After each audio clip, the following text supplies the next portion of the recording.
अब हम करुण रस के बाद पढ़ेंगे वीर रस को। अब हम करुण रस के बाद किसको पढ़ेंगे बेटा? अब हम पढ़ेंगे वीर रस। वीर रस, करुण रस के बाद हम पढ़ेंगे वीर रस को। करुण रस के बाद हम किसको पढ़ेंगे? वीर रस को पढ़ेंगे बेटा। वीर रस अर्थात शोक उत्साह नामक अस्थाई भाव। वीर रस का मतलब बेटा उत्साह नामक अस्थाई भाव। उत्साह, जब उत्साह नामक अस्थाई भाव विभाव, अनुभाव और संचारी के योग से रस रूप में परिणित हो जाए तो वह वीर रस होता है।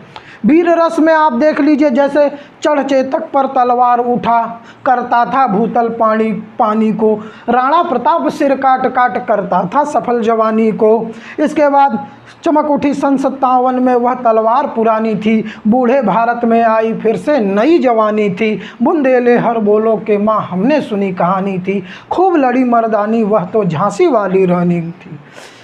सच कहता हूँ सखे सुकुमार मत जानो मुझे, यमराज से भी युद्ध में प्रस्तुत सदा मानो मुझे। क्या कह रहे हैं? सत्य कहता हूँ सखे सुकुमार मत जानो मुझे, यमराज से भी युद्ध में प्रस्तुत सदा मानो मुझे। रणवीर चौकड़ी भर भर कर चेतक बन गया निराला था, राणा प्रताप के घोड़े को पड़ गया हवा का पाला था। जो तनिक बाग हिले लेकर सवार उड़ जाता था, राणा की पुतली फिरी नहीं तब तक चेतक मुड़ जाता था। ये अभी क्या मन में आपके उत्साह भर देता है। तो यह सभी क्या है? आपके वीर रस के उदाहरण है। वीर रस के उदाहरण है कि चढ़ चेतक पर तलवार उठा करता था भूतल पानी को, राणा प्रताप सिर काट काट करता था सफल जवानी को। तो हम क्या करेंगे? हम लिखेंगे कि जब उत्साह नामक अस्थाई भाव, जब उत्साह नामक अस्थाई भाव, बेटा उत्साह नामक अस्थाई भाव, उत्साह नामक अस्थाई भाव, जब उत्साह नामक अस्थाई भाव विभाव अनुभाव और संचारी भाव के, और संचारी भाव के योग से क्या करें? योग से रस रूप में परिणित हो जाए बेटा। क्या हो जाए? बदल जाए, परिणित हो जाए। क्या हो जाए? जब उत्साह नामक अस्थाई भाव विभाव अनुभाव और संचारी भाव के योग से रस रूप में परिणित हो जाए तो उसे वीर रस कहते हैं। तो उसे क्या कहेंगे बेटा? वीर रस कहते हैं। क्या कहते हैं? वीर रस कहते हैं। ठीक, वीर रस कहते हैं। और उदाहरण तो आपको बताया ना, चढ़ चेतक पर तलवार उठा। क्या है उदाहरण बेटा? चढ़ चेतक पर तलवार उठा, चढ़ चेतक पर तलवार उठा, करता था भूतल पानी को, करता था किसको? भूतल को पानी, करता था भूतल पानी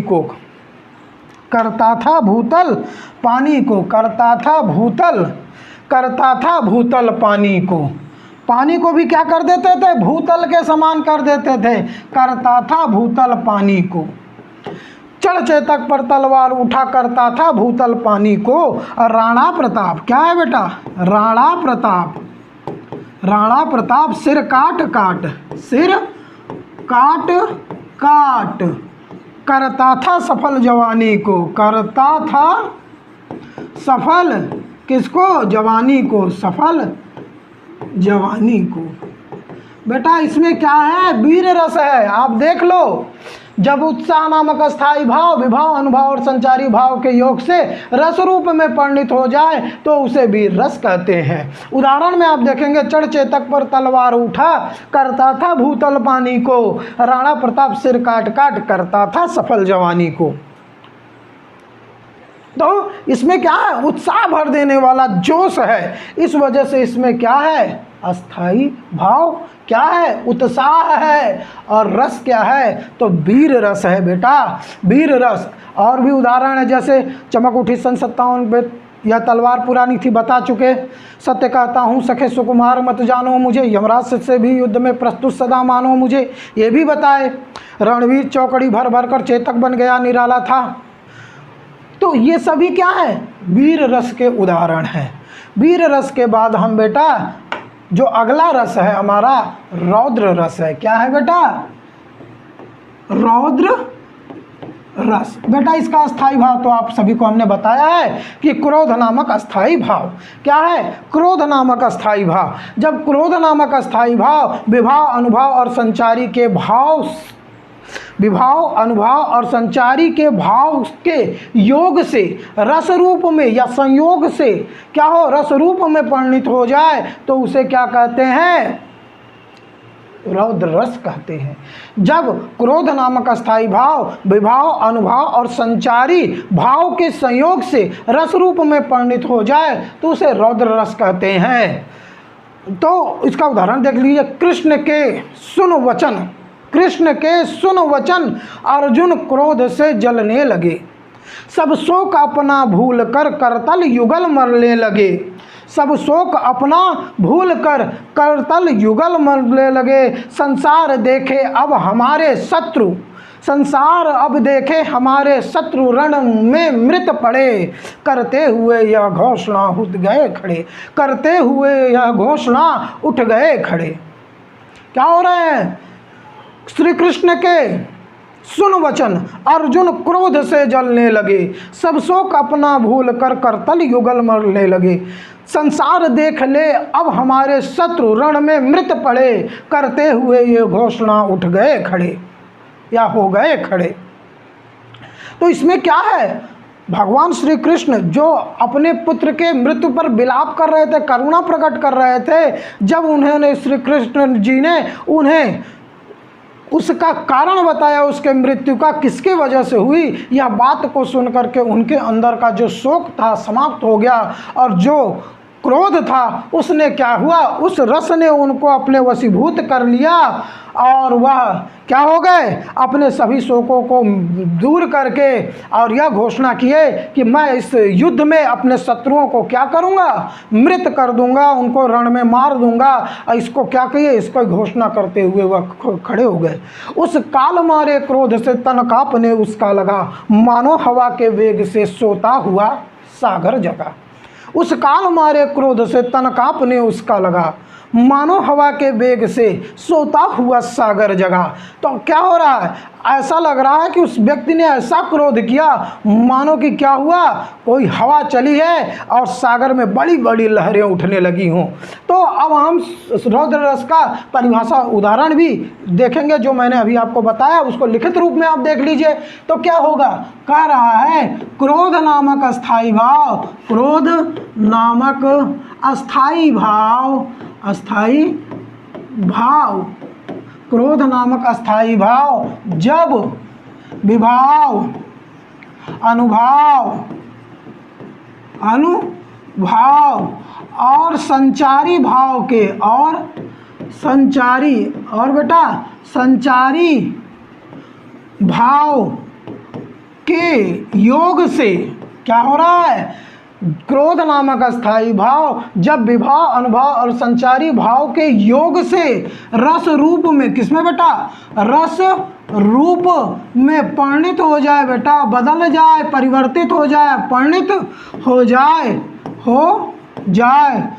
तो उसे क्या कहते हैं? रौद्र रस कहते हैं। तो उसे रौद्र रस कहते हैं बेटा। क्या कहते हैं? रौद्र रस कहते हैं। तो उदाहरण देख लेंगे। क्या लिखेंगे? कृष्ण के सुन वचन। क्या कर रहे हैं? कृष्ण के सुन वचन, श्री कृष्ण के सुन वचन अर्जुन, कौन बेटा?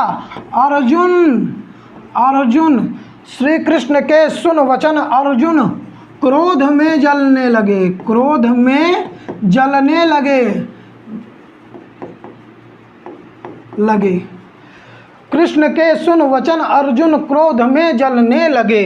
सब शोक अपना, सब शोक अपना, सब शोक अपना भूल, सब शोक अपना भूल करतल युगल मलने लगे। करतल युगल, युगल मलने लगे, मलने लगे। क्या कह रहे हैं? कृष्ण के सुन वचन अर्जुन क्रोध में जलने लगे। सब शोक अपना भूल करतल युगल मलने लगे। संसार देख ले अब हमारे शत्रु, क्या कर रहे हैं? संसार, संसार देख ले, देख ले अब हमारे शत्रु, अब हमारे शत्रु, संसार देख ले अब हमारे, हमारे शत्रु रण में मृत पड़े। शत्रु रण में मृत पड़े। क्या कर रहे हैं? रण में मृत पड़े करते हुए, क्या कर रहे हैं? करते हुए, हुए क्या करें? करते हुए, करते हुए ये घोषणा, करते हुए, करते हुए ये घोषणा, क्या कर रहे हैं? घोषणा। हो गए खड़े बेटा, हो गए खड़े। क्या कह रहे हैं? कि कृष्ण के सुन वचन अर्जुन क्रोध में जलने लगे। सब शोक अपना भूल करतल युगल मलने लगे। संसार देख ले अब हमारे शत्रु रण में मृत पड़े करते हुए यह घोषणा उठ गए खड़े। तो इसमें क्या है? रौद्र रस है। उस काल मारे क्रोध से तन कांपने उसका लगा, मानो हवा के वेग से सोता हुआ सागर जगा। इसमें भी क्या है? व्यक्ति के क्रोध का वर्णन किया है। तो क्रोध नामक जब अस्थाई भाव जो है हमारा रस रूप में परिणित हो जाता है तो उसे हम क्या कहते हैं? रौद्र रस कहते हैं। अब हम बेटा देखेंगे जो हमारा अगला रस है वह है भयानक रस। क्या है बेटा? भयानक, भयानक रस। देखिए एक बार हम रिवाइज कर लेते हैं यहाँ से, 1 नंबर से। हास्य रस पढ़ा। हास्य रस की परिभाषा बताया मैंने। जब किसी व्यक्ति के अजीब वेशभूषा, आकृति, बनावट को देख करके मन में हास्य नामक अस्थाई भाव जब जागृत हो जाता है तो उसे हम क्या कहते हैं? हास्य रस कहते हैं। हास्य रस कहते हैं। और उसका उदाहरण दिया, एक श्रोता, एक स्त्री, क्या है बेटा? एक स्त्री की बाईं आंख इतनी सुंदर है उसे कि उसकी दाईं आंख उसे देखा करती थी। ये आपको हमने बताया।